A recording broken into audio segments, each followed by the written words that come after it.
You're watching TVC Breakfast. In a unanimous vote, the Council of State has passed a vote of confidence on President Tinubu's leadership.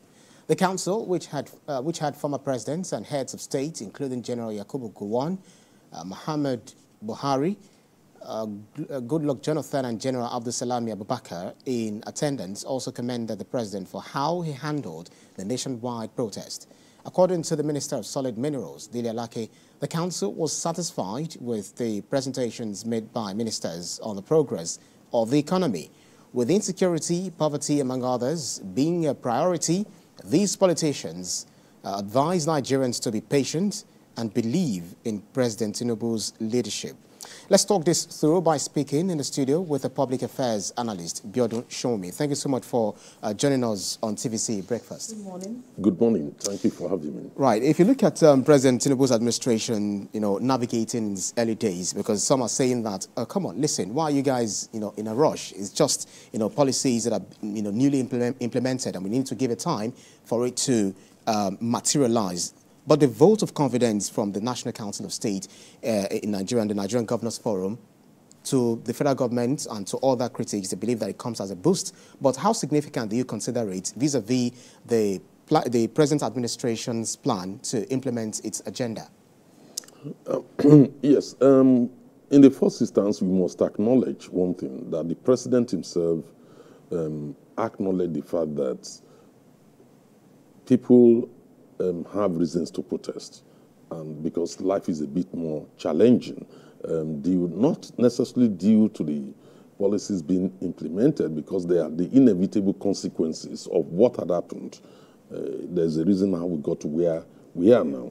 So he did acknowledge that, and steps were being taken to address these issues. But like you know, an angry man is an angry man. So irrespective of steps being taken progressively, those who felt so bothered and felt that they needed to put pressure on the government, to do more within a short possible time, decided to embark on peaceful protest. By saying progressively, you mean that the policies are... Yeah, policies are, yes, because you cannot really continue with the two exchange rate system we had in the past. We all knew about the arbitraging, where you take dollars from CBN and then you just sell it.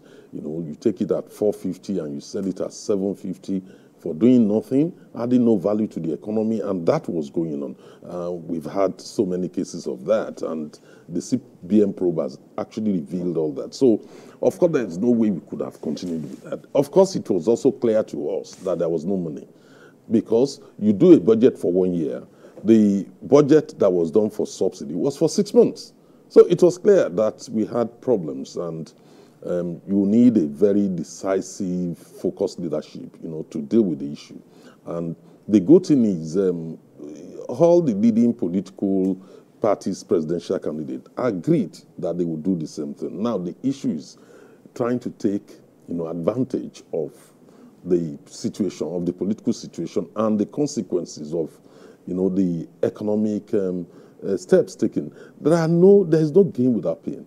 No doubt about it. Things were so bad, and something needed to be done drastically to change the situation for the country. I mean, you're talking about a situation where we're producing about 1 million, barrels a day, 1.2 million barrels a day, when in reality we should be producing 2.2, 2.5 million barrels a day.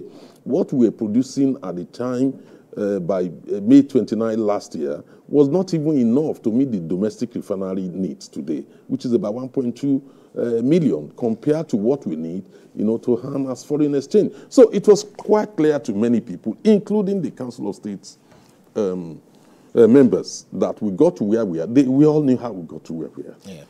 Now, the second thing is, what are you doing about it, Mr. President? They have implemented some policies. Yes, it's biting. Yes, it has its own consequences, but government is also on their own part trying to mitigate it. Now, what I think must have happened at the Council of State meeting is for the president or his team to have explained, to the Council of State members that, look, this was the situation, this is what we are doing. We need time for this to, bear the necessary fruits. And then these are the low-hanging fruits. We are trying to address the issue of logistics. doing CNG buses and all that. We are trying to diversify the economy, looking at the solid mineral sector and also looking at agriculture to be the mainstay, of our foreign exchange journey. So they must have explained what they are doing currently, both in the short term and in the long term. So as a result of that, they did what is expected of matured leadership, of statesmen, which is to endorse, those policies once they are convinced that they're on the right track. If you look at their concerns over the security situation, many people are just focusing on that. They actually commended, on the policies being taken. They were satisfied. Their major concern, is on the issue of trying to truncate, a regime in a democracy through unconstitutional means. And, of course, anybody will condemn that. We all knew how the whole thing started. There were 3 sets of people involved in that protest. The genuine protesters who are genuinely, at pains. They are there wanting to express, their feelings. You have the second set, the criminals. Those are the vandals, who chose to seize advantage of that protest. And then you have the third sector, which are some politicians who felt shortchanged, by the outcome of the last election, validated by our Supreme Court, and then decided, to plug into that protest. And we got so many ones, not only from DSS, but also from the IG. You will remember the IG met with some leaders of the protest, and he did told them that, look, virtually, that if you had been in my office, I would have shown you the evidence that this protest will be hijacked. They have information leading to that. So it was quite clear. By the time the protest started, even before then, you saw the Tinubu must go. How do you change a government in a democracy? It's through the ballot. We're in a constitutional democracy. Then we saw days of rage, which sparked anxiety over violence. The security services were concerned. And then during the protest, we saw people waving a foreign nation's flag, Russian flag. We saw people actively calling for military takeover. Of course, that can never be acceptable in any constitutional democracy. So the Council of State members were right to have endorsed the government policies and also condemn those who were calling for unlawful takeover. I must not hesitate to mention clearly that many people are disappointed in Peter Obi and Atiku Abubakar for endorsing even the protest, even when it had been hijacked. For me, that's unfortunate. But others will argue that it was within their rights to, tell Nigerians to, go out to protest because it is Nigerians' right to actually protest. But then I could recall that, maybe Peter Obi or the other person, also called for, calm, sued for calm, rather than, going the way of violence. Yes, absolutely. It's their right. People have a right to protest. Anybody, look, it's enshrined in our constitution. Protest is an integral, intrinsic part of democracy. There's no contest about that. But calling for unconstitutional change of government should never... But there was no evidence that either of them, called for unconstitutional change of government. Right from day one, you have Tinubu must go agenda. It was after that agenda that they endorsed the protest. It was clear. It was clear. They shouldn't have put themselves in that situation. Go and check in any other countries, even in Kenya, where some thought would lead to the collapse of the government. It didn't happen.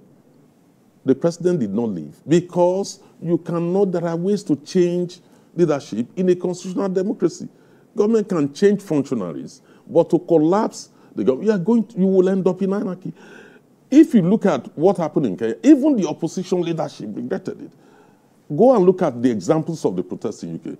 The protesters arrested in Nigeria were less than 100, whereas in UK is already over 1,000. And all political leaders rally round in a time of crisis that could threaten democracy. Yeah. What is expected of statesmen is to rally round and be patriotic, stop being opportunistic, and support, the country leadership to overcome that crisis. That's right. Not to endorse actions, even after the agenda seems to have departed from the peaceful protesters' agenda. We saw the violence, the extent of the violence, particularly in Kano, were shocking. to many people, to the extent that Ebun Oluwadeborua, who was one of the leaders, a lawyer to the protesters, immediately after the one called for protesters to please abandon it, the peaceful protesters, All right. because it was hijacked. So, some will also, question some of the factors that were put in place by the Council of State to arrive at the fact that the president is doing well. Let's not forget that successive government, most times I have to blame the past government, say they meant a lot of things on ground. And so that's why they will have to, question this, the current government and what you're doing as regards the situation. The Council of State had former heads of state, former governors, current governors. Some will say what is expected is also expected to actually endorse this policy. Yes, there's a clear departure from the past in the way these issues have been handled. One, the president is not blaming anybody. He said, look, I asked for the job. Don't feel sorry for me. I knew the task. I knew it would be very challenging, but I am determined to overcome. He has said that to Nigerians so many times, right from the time when he was elected. So he decided, in my view, not to blame the past administration or PDP government or which any other government. His own intention, as far as revealed through presidential speeches, is to solve the problem. That I'm engaged to solve the problem. I voted for just to come and solve problems. And that's exactly his focus. So I'm not surprised that at the Council of State meeting, he did not depart from this track by not attributing blame to any administration, but focusing on his own agenda, how to get the country out of the wood. So for me, that is a plus for him. We also see how the police handle this protest. It's still the best ever managed protest, despite the challenges, that protest, posed in different parts of the country. I mean, the police was very civil, and maybe we are beginning to see a new Nigerian police force, now taking shape. So for me, there are plus which we have to take note of. And more pleasing is the fact that I don't think any peaceful protester was killed, apart from those who were engaged in criminality during that period. Someone like Dele Alake and some other rights activists will disagree with you, because some of the things they were saying during the protest was that it was the police that actually triggered, the uproar, and the people going, irked the protesters, and that's the reason we saw some of the rage we saw, because it was the police, firing the first salvo. That's the reason why we had that. Do you agree with him? I would not necessarily agree with Deji on that. I would also agree with him to an extent. I will agree to an extent in the sense that if things are going wrong, if people are becoming, vandalizing properties, destroying public properties and private properties, what do you expect the police to do? To fold their hands or to use their tear gas? And they did that. We saw the extent of violence in Kano. You can also see how it was handled in Abuja. In Lagos, no live bullet was fired. We all know this.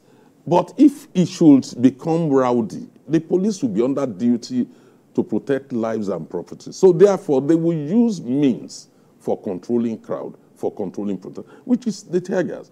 Don't forget that a police officer was killed during the protest that the IG lamented over. The fact of the matter is, in a situation where a protest has been hijacked by criminals, what do you expect the police to do? They will have to arrest the situation. So using tear gas is not strange.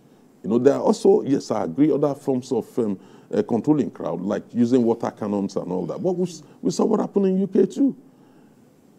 How they were controlling crowd. It's not quite unusual.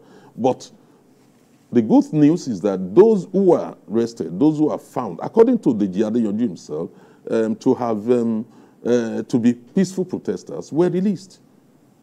Because I read 26 people had been freed. Yes, there were more people to be processed, and once they are found not to have committed any crime, will be released. So, according to Deji, so for me, I don't necessarily will blame the police. We should look at the good things coming out of this protest. It's the most civil reaction of the Nigerian police force in the history of protest in this country, which I think I'm a veteran of many struggles. This is better handled, police better restrained, and we've seen government again reacting. What people wanted is, some people wanted is immediately reverse the policies taken. It's almost impossible because the country was at its knees when those steps were taken. And those were the appreciations shown that led to the endorsement by the Council of State. And, you know, some persons would also, you know, argue that, you also mentioned earlier that an hungry man is an angry man. Some persons will say that, to an extent, this government is focusing on long-term effects, long-term goals, the impact on the economy in the long run. But Nigerians are really hungry. And, you know, they also want to, you know, have something in the meantime to, you know, cushion the effect of some of these things. How is this government going to navigate between, you know, the call for dialogue, decisive leadership, and also ensuring that some of the decisions that are made, well, it's able to, you know, dodge detention to an extent, but also be for, you know, the good of the nation? Yes. Some of the, one major factor leading to inflation rise is food. So we are driven by food inflation, and you cannot solve the issue of providing food overnight because you need to get the farmers to the farm. It's not only, you look, many people will say, oh, there's insecurity, farmers were being attacked, and that's why food production fell. Correct, to some extent. But we have had reports of government now taking steps, the military moving in to ensure security. But that's not the real reason. I will tell you now, because we will be deceiving ourselves. What we need is a sustained investment, you know, and create the ambience for increased food production. The reason is this. We have 970,000 cultivable lands in Nigeria, and we are only cultivating 4% of it. It's clear. You have a population of 200 million. You have 970,000 cultivable land, and you are cultivating 4%. Oh, what has been we are already not producing enough for our people. And I'll give you an example of Netherlands. A smaller country, they have 2.2 million cultivable lands, and they are cultivating 54% of it. Just last year, Netherlands made $100 billion from agriculture, including dairy, from agriculture alone. How much are we making from oil that we can't focus on agriculture? Which means we need to, the country needs to at least change from being a mono-economy, you know, to a multi-economy. And that approaches, I think, they're looking at the issue of solid mine and agriculture. Yeah. In the short term, like, I must not forget to mention that the steps being taken currently,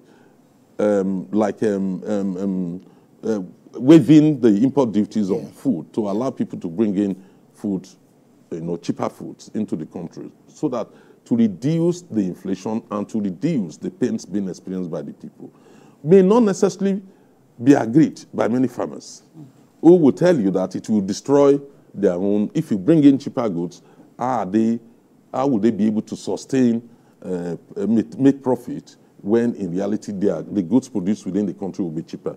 But I think what the government has done is to say, look, this is only for a short period. It's for 6 months. We don't want to destroy the agricultural base in Nigeria while creating employment elsewhere. For every food you bring into the country, for every poultry product you bring in, you are shutting down poultry. Just yesterday, in Oyo State, the Poultry Association announced that 50% of the poultry has closed down.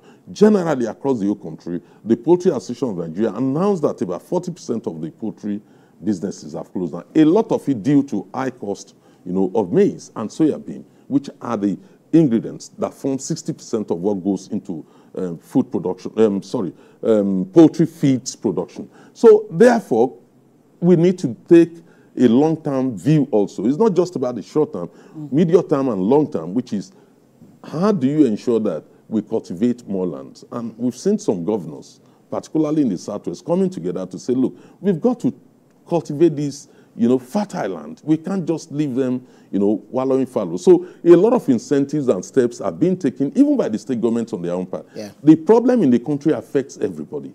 It's not just some people. And when you again look at the CNG conversion buses, the concentration is on commercial vehicles because of logistics. You know, the cost of moving goods, particularly from the farm to city center, is, you know, adds to the high cost of feed. It's also fueling, you know, the food inflation. So using cheaper means, you know, of energy like CNG, gas, CNG and all that will eventually lead to a reduction in the prices of, you know, foodstuff in the market. And we are beginning to see that.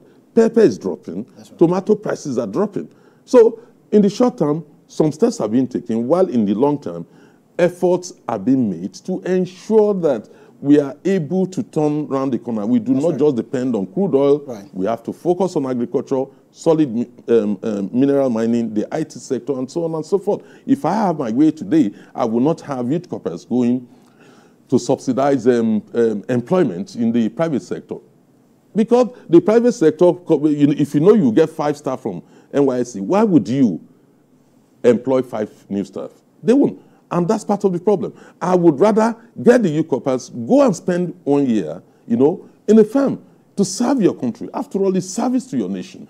We have to cultivate the lands, get the food produce. I won't mind paying them 150,000. Do we necessarily have to wait for people to go on NYC before they get to the farm? Because if you could recall, you know, during your days, you know, back in school, even mine, we all had what we used to call portion of lands in our various classes in all of the secondary schools. We had cutlasses and all of that. But I'm not sure whether that still holds sway in this era, because everyone wants to hold a pen, and even some of the schools that we have, maybe public schools, most of them have been developed for other things rather than having enough, you know, farmlands for people to farm and learn more about agriculture. What do you think? Yes, you are correct. We went through that. But then we were being taught subsistence farming. That is not the way to go now. We now need to combine subsistence farming with commercial farming right from secondary school. And by the time you get to the university, apart from English and mathematics that are made compulsory subject, we now need to add IT and agriculture as compulsory subjects for everybody.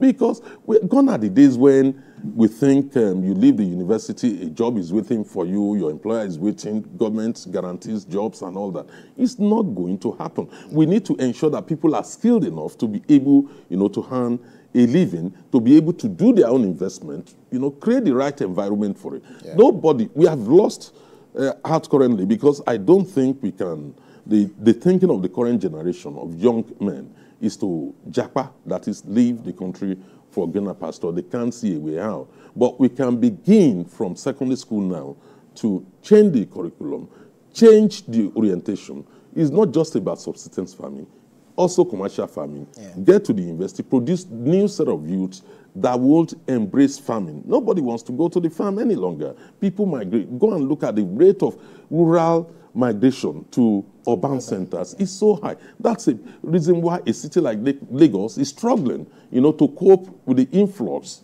into city centers. So we need to reverse this by making sure that the rural areas are also very comfortable. It's not only in terms of data coverage, which many areas are lacking currently. Look at the roads in the rural areas. Look at, you know, facilities like public housing and all that. We need to have all these things in place in order to encourage our young people to stay there. But these things cannot be provided overnight. So it's a process, and the country is going through that process, which eventually, if faithfully implemented, as being promised by government, we should get to El Dorado. And, you know, we're talking about ensuring development of rural areas. And that's why we recently had, you know, the call for local government autonomy, which to an extent has begun implementation. But some would say that to an extent, this has also brought out or exposed the state governors. While the president also came out to say, fine, the bulk of the work is unstable, it's also expected that at this time, state governors should also come out to sort of dialogue with the people, because for those who have said there's been no really adequate or strategic form of communication. When we're talking about a dialogue, is a two-way thing. And when we're just having speeches, press releases and all that, it won't really hold sway. Perhaps the governors to have, you know, their own share of the blame. Yes, basically many people will agree with the need to have engagement, stakeholders engagement. Not only at the local government level, at the state level, so also the federal government level. One of the major problems which we face currently it's the issue of federalism. The real federating partners are the center, which is the federal government, and the federating states. So the federating states need to focus more, on the subjects, that is on the members, on the constituents of that state. And at different levels, I'm sure some discussions are going on. The issue is whether talking alone, explaining alone is enough for a man who is hungry. You can say a million things, it won't sink in. So we need to recognize that fact, but we need to deepen our engagement. I mean, at state level, local government level, we need to deepen our engagement with our home people. And I'm sure the local governments will no longer have any excuse to say, look, we don't have the resources to do this or to do that. At least we now know they have some level of fiscal devolution of revenue, and they have absolute control. Unfortunately, some of those in the eye of the storm, for instance, go to your state. We saw a video of a local government chairman who was saying that my loyalty is to the governor of the state.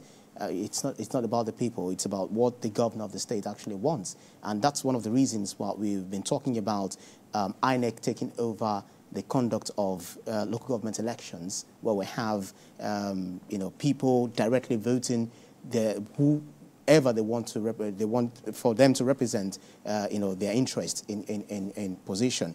I'm not sure how you're following this development, because it doesn't look like some people who are actually chairmen of this local government really know the reason why they are there or what they should actually do based on the Constitution. Honestly speaking, I read some reports about the reactions from some local government chairmen, on this very issue. For me, it's quite shocking that you can be elected as a local government chairman and you still don't know your own duty, and you think your loyalty is not to the people but to the governor that facilitated, your emergence. Yeah, emergence. You are not even helping the governor. There is no governor. I don't believe there's any governor in Nigeria who would not want to make an impact, at the local government level. And therefore, even if you have emerged as the council chairman, your loyalty is to the people. Nobody's saying you should undermine the governor. No. You are supposed to work together with the governor of the state to ensure that the lives of the people are transformed, to ensure that things are different, not necessarily to go and undermine the government. And that's my viewpoint on that. But I must stress again, clearly, that we need to be a bit more careful in order not to unwittingly, unknowingly create a three-tier system in a federation. Because if you look at the theory and principles of federalism, there are only two partners, which is the federating states and the center. So if we are not careful, local government will continue to be a major problem for us. I may not necessarily agree that INEC should be conducting the elections, the federal INEC for local government. This is quite clear. Right. By the time you have the center, who is a coordinating center for federating units, now organizing elections at the local level, look, what do we think we are doing? Even if it's passed by National Assembly, I don't believe all the 36 states, you get it tutored in 36 states. Let's save this aspect of this conversation for our next conversation, because that's essentially what we're going to be talking about. But you raised the issue of the federal government rolling out guidelines on zero duty for food items, which is the #1 problem that Nigerians are actually facing. They want food on their table, pronto. But if you look at the implementation challenges, a lot of critics have asked questions, some of which is how will the government ensure effective implementation and monitoring of this policy, particularly in determining the national supply gap and verifying backward integration programs? Because we know that they bring it in. Is it going to be goods that are better for the lot of Nigerians, or is it going to be something that will be inferior and in the long run affect the health of Nigerians? So many questions, are rioting in Nigerians, those who are concerned, it's actually rioting in their heads. Yes, I can understand some of those concerns. For instance, if you're bringing in frozen products into Nigeria, how are those frozen products, preserved? That's right. Did they use formalin? That's right. To preserve them, which in a long time can lead to cancer. Yeah, over a period of time, because some of them will spend time, you know, before either at the border or the port or while being transported. Yeah. So are they preserved? I don't necessarily think that's the best for us. You know, we have live, you know, poultry products in Nigeria, right. But we do not have enough. Poultry are folding due to high cost of feeds. So the way to go is to look at not only, you know, growing more grains, we should also look at our own attitude, you know, what we valued.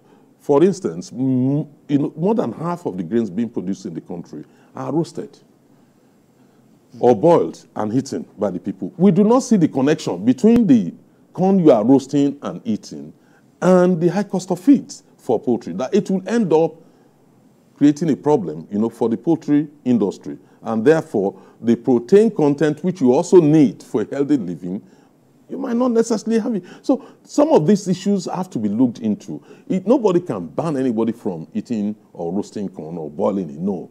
We need to produce more. That's the solution. You know, for instance, we spend, one way or the other, we're spending about 5 billion naira importing grains into Nigeria. Do we really need to do that when we have fertile land? Why can't we get the land cultivated? Look, let us borrow from what happened in the past. There's no place in the whole world where there's no subsidy for agriculture. In Europe, you have what they call common agricultural policy, which is at a point in time, look, farmers produce excess egg in order to stabilize prices so that it will not crash and make farming unprofitable. The European Union destroyed 2 billion eggs in order to sustain prices. We used to have the same situation in Nigeria. If you go back to the 60s, where you have bulk purchasing authority, where they guarantee to buy the excess in order to ensure that prices are stable and not drop too much in a way due to excess production, in a way that farming will become unlucrative for farmers. So we need to look at a lot of things. How do we look at the issue of land? There are many people that may want to go into farming. Do they have the cost of clearing the land? A situation where you want to clear 100 hectares and you need about 8 million to clear it. 8 to 10 million to clear it alone. You know, it's frightening. Many people do not have it. We need to look at high interest rate. Why is it that farmers cannot go and borrow money from the bank? It is difficult to, you know, go into farming with interest rate at 30%. So there are a lot of issues which has to be sorted out. But it cannot be done overnight. That is the bottom line. You know, this also, you know, brings to the fore on an awareness of Nigerians and how many Nigerians are really ready to go to the farm. If we look at the food security crisis that we're experiencing currently, it is quite disproportionate to the number of farmers that we have. But let's turn this attention away from, you know, agriculture to security. In the recent weeks, we've had a lot of calls. We've had a lot of calls for even constitution review. So many persons say what we are running right now is not even the right thing for a true federalism. Some persons are saying we should amend the constitution. Some are saying we should scrap the constitution because it's not really reflecting the heterogeneous nature of Nigeria. But, you know, just to take it from what happened during the protest, how do we continue to, you know, awaken the sense of identity in Nigerians, not to be taken advantage of, you know, during protests like this? We saw some persons flying foreign flags. We're quick to be utilized in the wrong way just because they probably have a level of hatred or so for the country. Yes, it's a very complex one in the sense that how do you ensure that some of our people are not misguided when it comes to amplifying their grievances in our country, which they have a right to. Now, that's a bit complex because don't forget international diplomacy is about national interest. There are also foreign countries that are interested in Nigeria. And one way or the other, they're interested in influencing what goes on in Nigeria. And I can give you an example. Britain is highly interested in Nigeria. Britain treats Nigeria as a backyard. America is highly interested in Nigeria. It's not only because of the oil, because we have a huge market. And for them, for the grains, they are interested, you know, to get them sold here. You have Thailand interested in Nigeria. You have Indonesia interested. You have Russia. So there are multiple countries interested in Nigeria. One way or the other, they will seek to influence public opinion within our country. I mean, you can hear of the allegations that civil society groups, you know, some of them are receiving grants and all that. Of course, they are to carry out their operations. That's not necessarily wrong in my viewpoint, because a lot of the civil society work has to deal with what affects the people directly at the grassroots level. So it's not necessarily meant to undermine government. But when you look at it broadly, how do you ensure that some of our people are not misguided? There are some people who are taking cue from what happened in another country. The last protest, we saw some people referencing Kenya. What happened in Kenya, government has collapsed, this and that, and they want that to happen. Just about some days ago, some people were referencing, another country and said, oh yeah, it has happened in Bangladesh. There are people who get, who glamorize these events, who are easily convinced that, look, we should have that in Nigeria. So we have people with different viewpoints. The most important thing in democracy is that those viewpoints must thrive. But the prevailing viewpoint must be the views of the majority. And it's clear that the majority of Nigerians want constitutional democracy. And, of course, they want government to be changed through the ballot and in a peaceful way, not in a violent or organized, or sponsored ways. I wanted to also X-ray, want us to X-ray, public opinion as regards the, Council of State visit to the president, and having this conversation and passing vote of confidence on him. Some were of the view that, some were wondering why we didn't have former head of state and president, Olusegun Obasanjo, attending, as well as IBP.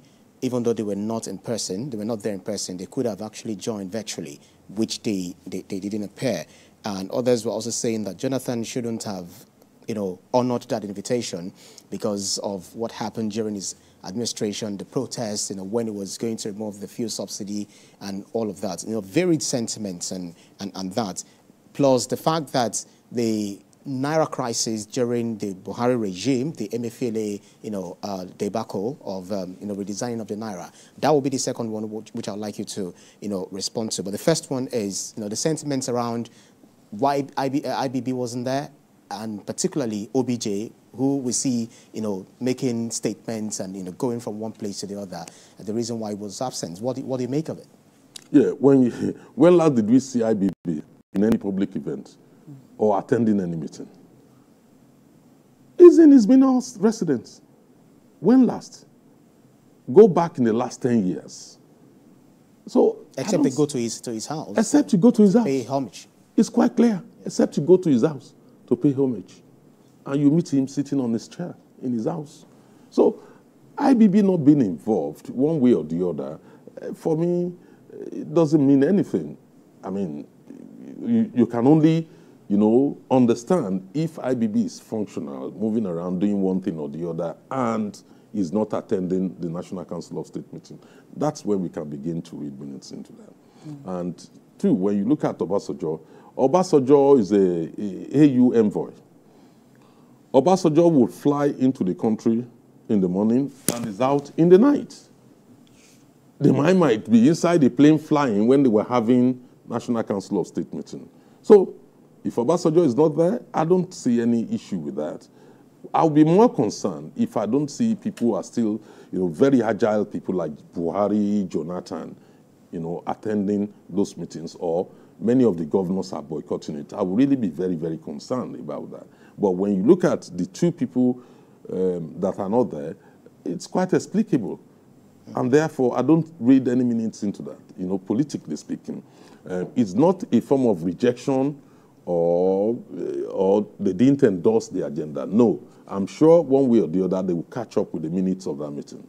That's that. Now, the other issue you spoke about is the issue of the redesign of the Naira. The design. And what I want to bring out of that is, the 1,000 Naira was actually introduced on October 12, 2005, due to, too much of cash flow and all of that, and trying to mop up the Naira and all of that.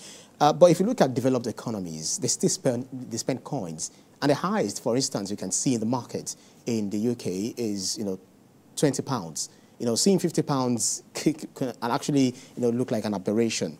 But here we spend 1,000 Naira. And do you not feel that this is one of the problems we are having on our currency? Because 1,000 naira is just there. It has become so, meaningless, so to speak. Do you not feel that there is need to actually retract some of these big notes, and then we go back to spending coins, and the lower denomination of our currencies? The design of the currency done by Emefiele, CBN, CBN, was not meant to achieve that in any form.